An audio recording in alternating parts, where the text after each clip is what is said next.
ثم أورد الإمام النووي رحمه الله تعالى حديث ابن مسعود رضي الله عنه أن النبي عليه الصلاة والسلام قال: كان يقول: اللهم إني أسألك الهدى والتقى والعفاف والغنى.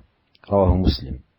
وهذا الحديث ساقه الإمام النووي رحمه الله تعالى لبيان أن التقوى وغيرها من الخصال الحميدة إنما تنال بالالتجاء إلى الله والصدق مع الله في سؤاله، وأنك أيها المؤمن إذا عرفت خصال الخير فاسأل الله سبحانه وتعالى أن يمنحك إياها وأن يمن عليك بها وأن يجعلك من أهلها. لا يمكن أن تهتدي إلا إذا هداك الله، ولا يمكن أن تتقي إلا إذا جعلك الله من المتقين، ولا يمكن أن تبلغ العفاف وأن تنال الغنى إلا بمن من الله سبحانه وتعالى وتفضل. فإذا صلاح أحوالك الدينية والدنيوية كل ذلك بيد الله، فالجأ إلى الله في تحصيل ذلك دعاء وسؤالا وطلبا، وأيضا بذلا للأسباب ومجاهدة للنفس. وحقيقة الإمام النووي رحمه الله أجاد وأفاد لما ساق الآيات والأحاديث في الحث على التقوى والترغيب فيها وبيان مكانتها العظيمة، أتبع ذلك بالدعاء، كأنه يقول لنا: عرفتم التقوى، عرفتم مكانتها، عرفتم منزلتها، إذن ادعوا الله سبحانه وتعالى، الجوا إلى الله. فجدير بنا أيها الإخوة المستمعون أن نحفظ هذا الدعاء وأن نحافظ عليه وأن ندعو به كثيرا: اللهم إني أسألك الهدى والتقى والعفاف والغنى. 4 كلمات لكنها جمعت لك الخير كله، خير الدنيا والآخرة. أما الهدى فالمراد به في هذا المقام وفي هذا السياق أن يمن الله عليك بالعلم النافع الذي تهتدي به، تعرف به طريق الخير من طريق الشر، لأن كثير من الناس يمشي في هذه الحياة بلا هدى، بلا علم، لا يعرف دينه، لا يعرف شرع الله، لا يعرف أحكام دين الله، ليس عنده هدى يهتدي به. فعلى العبد أن يسأل الله أن يهديه وأن يمن عليه بالهدى، وأن يكون عبدا مهتديا بهداية الله سبحانه وتعالى له. والأمر الثاني التقى، أي أن يجعلك سبحانه وتعالى من المتقين، والتقوى هي فعل الأوامر واجتناب النواهي. فاتباع السؤال بالهدى بسؤال التقوى فيه التنبيه على الجمع بين العلم والعمل، العلم في الهدى والعمل في التقى، لأن تقوى الله حقيقتها أن تعمل بطاعة الله سبحانه وتعالى وأن تجتنب نواهيه عز وجل.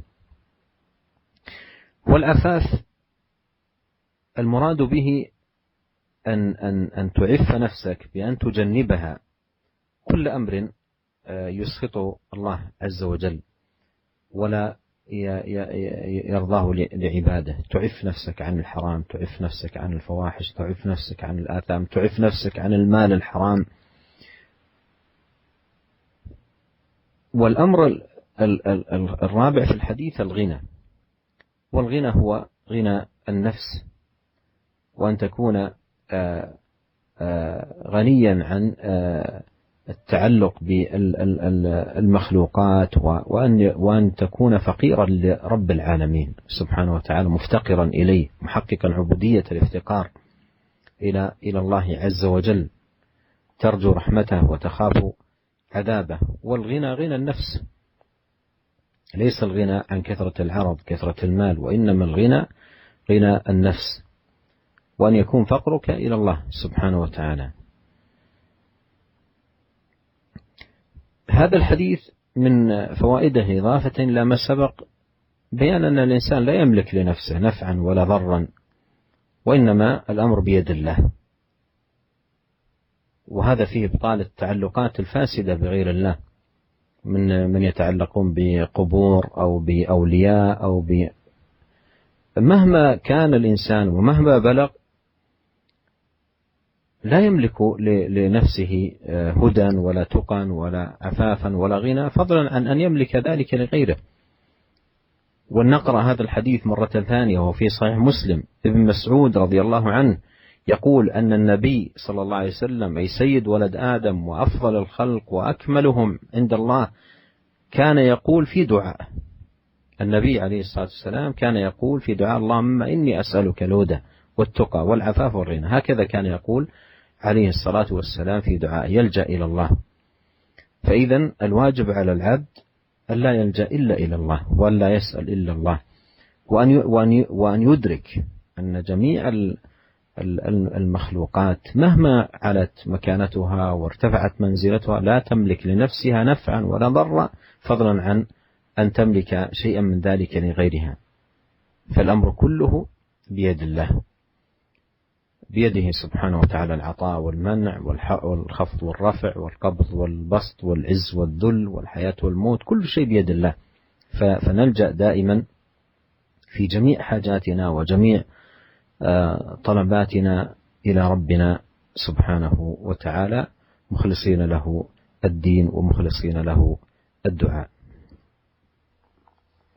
Para pendengar yang dirahmati oleh Allah Subhanahu wa taala, kemudian Al-Imam Nawawi rahimahullah membawakan hadis yang ketiga, an Ibnu Mas'ud radhiyallahu taala anhu, dari Ibnu Mas'ud radhiyallahu taala anhu, anna Nabiy sallallahu alaihi wasallam kana yaqul, bahwasanya Nabi sallallahu alaihi wasallam ya berkata dalam doanya, Allahumma inni as'alukal huda wat tuqa wal afafa wal ghina. Ya Allah, aku minta kepada Engkau al-huda, petunjuk, dan aku minta kepada Engkau at-tuqa, ketakwaan, dan aku minta kepada Engkau al-afaf, yaitu penjagaan diri, wal ghina, dan aku minta kepada Engkau yaitu kekayaan. Hadis ini adalah hadis yang sahih yang diriwayatkan oleh Al-Imam Muslim dalam sahihnya.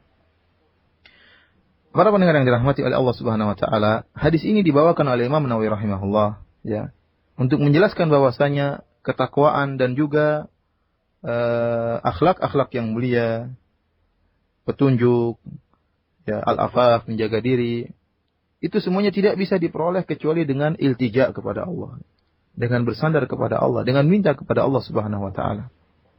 Oleh karenanya jika kita telah mengetahui tentang akhlak-akhlak yang mulia, perangai-perangai yang mulia, maka hendaknya kita minta kepada Allah Subhanahu wa taala. Karena tidak mungkin kita bisa menjadi orang yang bertakwa, yang bisa menjadi orang memiliki akhlak yang mulia, ya, bisa memiliki sifat huda, sifat ghina, kecuali semuanya merupakan karunia dari Allah Subhanahu wa taala, semata-mata pemberian dari Allah Subhanahu wa taala. Karenanya kita harus berdoa kepada Allah Subhanahu wa taala. Seluruh kebaikan kita, baik kebaikan di dunia maupun kebaikan di akhirat, seluruhnya di tangan Allah Subhanahu wa taala. Ya. Oleh karenanya kita minta kepada Allah Subhanahu wa taala, berdoa kepada Allah Subhanahu wa taala disertai dengan berusaha, disertai dengan ikhtiar. Seakan-akan Imam Nawawi rahimahullah, ya, kita lihat dalam bagaimana cara Imam Nawawi membawakan hadis ini, maka sungguh indah. Imam Nawawi telah sangat baik dalam membawakan hadis-hadis dan ayat-ayat. Ya, tatkala Imam Nawawi rahimahullah menyebutkan tentang ayat-ayat yang menjelaskan tentang keutamaan takwa dan pentingnya takwa, demikian juga setelah beliau menyebutkan tentang hadis-hadis Rasulullah SAW yang menjelaskan tentang kedudukan takwa di Islam, kedudukan yang sangat tinggi, kemudian Imam Nawawi membawakan hadis ini yang menganjurkan kita untuk berdoa kepada Allah agar dianugerahkan rasa takwa kepada Allah Subhanahu wa taala. Seakan-akan Imam Nawawi berkata kepada kita, seakan-akan beliau Imam Nawawi rahimahullah berkata kepada kita, jika kalian telah membaca ayat-ayat dan mengetahui ayat-ayat dan hadis-hadis yang menjelaskan tentang pentingnya takwa dan ketinggian takwa di sisi Allah Subhanahu wa taala, maka berdoalah kepada Allah. Mintalah kepada Allah Subhanahu wa taala agar kalian dianugerahkan sifat takwa. Lihatlah dalam hadis ini, ya, Rasulullah sallallahu alaihi wasallam berdoa, Allahumma inni as'alukal huda wa tuqa wal afafa wal ghina. Ya Allah, aku minta kepada Engkau al-huda. Yang pertama, yang kedua at-tuqa, yang ketiga al-afaf, yang keempat al-ghina. Empat kalimat yang dikumpulkan oleh Nabi sallallahu alaihi wasallam. Meskipun hanya 4 kalimat, akan tapi pada hakikatnya dia telah mengumpulkan seluruh kebaikan seluruhnya, ya, kebaikan seluruhnya tergabung dalam 4 kalimat ini. Adapun al-huda, ya, maksudnya di sini yang diminta oleh Nabi sallallahu alaihi wasallam agar diberikan al-huda. Kalau kita lihat konteks hadis ini, maka maksudnya adalah ilmu syar'i. Ilmu yang dengan ilmu tersebut seorang bisa membedakan antara kebaikan dan keburukan. Kenapa? Karena banyak dari manusia, banyak orang-orang yang mereka tidak memiliki petunjuk. Ya, al-huda secara bahasa diartikan petunjuk. Maksudnya di sini adalah ilmu. Ya, banyak orang yang berjalan tanpa ilmu, terjerumus dalam kesalahan, dalam keburukan, dia tidak paham. Oleh karenanya seorang hamba minta kepada Allah Subhanahu wa taala agar diberi petunjuk, bisa membedakan antara kebaikan dan bisa membedakan antara keburukan, antara amalan-amalan saleh dengan amalan-amalan yang buruk. Kemudian perkara yang kedua yang dimintai oleh Nabi Shallallahu alaihi wasallam yaitu at-tuqa, yaitu takwa. Maksudnya apa? Yaitu engkau bertakwa kepada Allah Subhanahu wa taala dengan menjalankan perintah-perintah Allah Subhanahu wa taala dan menjauhi seluruh larangan-larangan Allah Subhanahu wa taala. Tatkala Nabi sallallahu alaihi wasallam menyebutkan minta kepada Allah takwa setelah meminta huda, seakan-akan ini merupakan isyarat bagi kita harus digabungkannya antara ilmu dengan amal. Karena takwa pada hakikatnya adalah bentuk amalan. Setelah huda adalah ilmu. Oleh karenanya kita minta kepada Allah Subhanahu wa taala huda dan takwa, artinya kita minta kepada Allah agar dimudahkan untuk bisa menggabungkan antara ilmu dan beramal. Bukan hanya berilmu tanpa amalan dan bukan amalan tanpa ilmu, akan tapi kita beramal tanpa ilmu. Kemudian perkara yang ketiga adalah al-afaf, yaitu hendaknya engkau menjaga dirimu, menjaga dirimu dari segala perkara, jangan sampai kau terjerumus dalam perkara yang bisa mendatangkan kemurkaan Allah Subhanahu wa taala. Jagalah dirimu jangan sampai terjerumus dalam perkara-perkara yang diharamkan oleh Allah Subhanahu wa taala, perkara-perkara yang dilarang oleh Allah Subhanahu wa taala. Dan perkara yang keempat yaitu al-ghina. Yang dimaksud di sini kekayaan adalah kayanya hati, kekayanya jiwa, yaitu engkau jiwamu kaya sehingga engkau tidak bergantung kepada makhluk sama sekali. Engkau menjadi orang yang fakir tapi fakir kepada Allah Subhanahu wa taala. Engkau menjadi orang yang sangat butuh bukan kepada makhluk, tapi engkau senantiasa merasa butuh kepada Allah Subhanahu wa taala, sangat butuh kepada Allah Subhanahu wa taala, mengharapkan rahmat Allah Subhanahu wa taala dan takut kepada azab Allah Subhanahu wa taala. Sebagaimana Rasulullah SAW menjelaskan, bukanlah kekaya namanya, bukanlah kaya dari kathratil arad, bukan dari banyaknya harta benda seorang itu kaya. Akan tapi ghina adalah ghina nafs. Kekayaan yang hakiki adalah kayanya jiwa. Inilah 4 perkara yang Nabi SAW berdoa dan minta kepada Allah Subhanahu wa taala. Dan di antara faedah dari hadis ini, bahwasanya manusia itu tidak mampu untuk menguasai untuk dirinya baik kemanfaatan maupun kemudaratan. Ini penjelasan bagi kita bahwasanya tentang salahnya orang-orang yang mereka terikat hati mereka dengan makhluk. Mereka pergi ke kuburan minta kepada penghuni kubur, salah manfaat dan kemudaratan, semuanya di sisi Allah Subhanahu wa taala. Kita baca kembali hadis ini, perhatikan. Kata Ibnu Mas'ud radhiyallahu taala anhu, "Anna Nabiy sallallahu alaihi wasallam kana yaqul." Rasulullah sallallahu alaihi wasallam berdoa, "Ya Allah, aku minta kepada Engkau petunjuk dan ketakwaan dan afaf dan ghina." Siapa yang berdoa? Nabi sallallahu alaihi wasallam. Dialah sayyidu waladi bani Adam. Dialah Nabi sallallahu alaihi wasallam, nabi yang terbaik, penghulu seluruh umat manusia. Manusia yang paling mulia, yang pintu surga tidak terbuka kecuali diketuk oleh Nabi sallallahu alaihi wasallam. Meskipun demikian dan telah dijamin masuk surga, dijamin dengan akhlak yang mulia. Meskipun demikian Nabi Shallallahu Alaihi Wasallam berdoa kepada Allah Subhanahu Wa Taala, minta kepada Allah Subhanahu Wa Taala agar dianugerahi akhlak-akhlak yang mulia.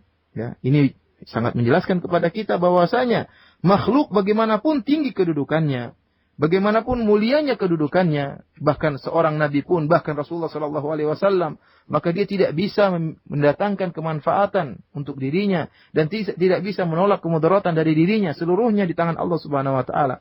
Jika dia tidak menguasai kemanfaatan dan kemudaratan untuk dirinya, bagaimana dia bisa menguasai kemanfaatan dan kemudaratan untuk orang lain? Lebih tidak mungkin lagi. Perkara seluruhnya adalah di tangan Allah Subhanahu Wa Taala. Dialah Allah Subhanahu Wa Taala yang menghidupkan dan mematikan. Dialah Allah Subhanahu Wa Taala yang meninggikan dan merendahkan. Dialah Allah Subhanahu Wa Taala yang memberikan hidayah. Dialah Allah Subhanahu Wa Taala yang melapangkan rezeki dan menyempitkan rezeki. Seluruhnya di tangan Allah Subhanahu Wa Taala. Oleh karenanya hendaknya kita senantiasa butuh kepada Allah. Kita serahkan dan kita ungkapkan segala kebutuhan kita kepada Rabbul Alamin yang menguasai alam semesta ini.